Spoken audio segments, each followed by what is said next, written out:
Ay bago pa nga ako nag-uumpisa ay naliliyo na. Ay bakit ka nga ang hindi? Ay nakakadaming beer na rin. So another project ko naman po ng EP Plumbing Services. Magkakabit tayo ng ating 500 liters na storage tank at ng ating motor. So bali dito tayo sa medyo mainit na pwesto. So umpisa na.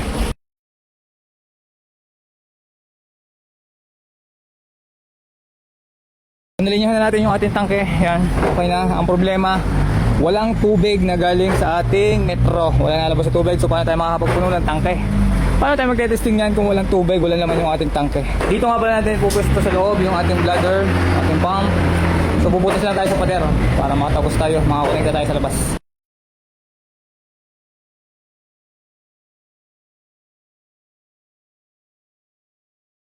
Ay grabe nga ang hina ng tubig at nag-iigib pa. Makapag-testing lang kami maya maya. Ay tayo nga muna kami magme-merienda. Nakakatuwa naman sa trabaho nga rin. Kami naman pala hindi magkakaiba. Nagkukuryente mga taga-payapa, tropa.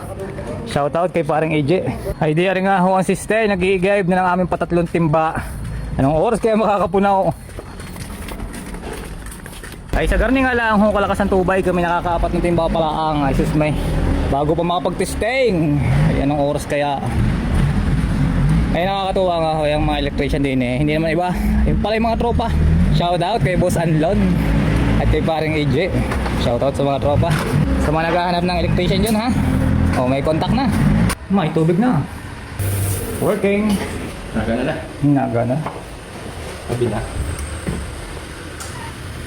Check. Okay.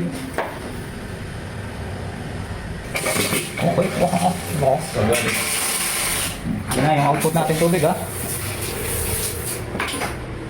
Goods. Yan na nga yung setup natin. Ang dito sa loob. Lilinyahan na lang nila ng kuryente. All goods na. Okay, naghahanap na nangunguryente. Busanlon. Nangunguryente. Busanlon, anong servisyo yung may ibigay? Mapagdamay. Oo, madaming servisyo may ibigay daw ni Busanlon. Nangunguryente. All around. Sama si Boss EJ. Mga tropa. Kontak lang kayo ha. So ito nga, natapos na natin ang installation ng ating storage tank, water pump, pressure tank. Kaya kung problema nyo din ay tubig, contact lang kayo sa page EP Plumbing Services at your service para magawa natin ang paraan ang problema nyo. All goods na nga, pupunta na kami sa padalawang trabaho ng EP Plumbing Services. Pag-titik naman, mawawasak naman tayo. Maninira.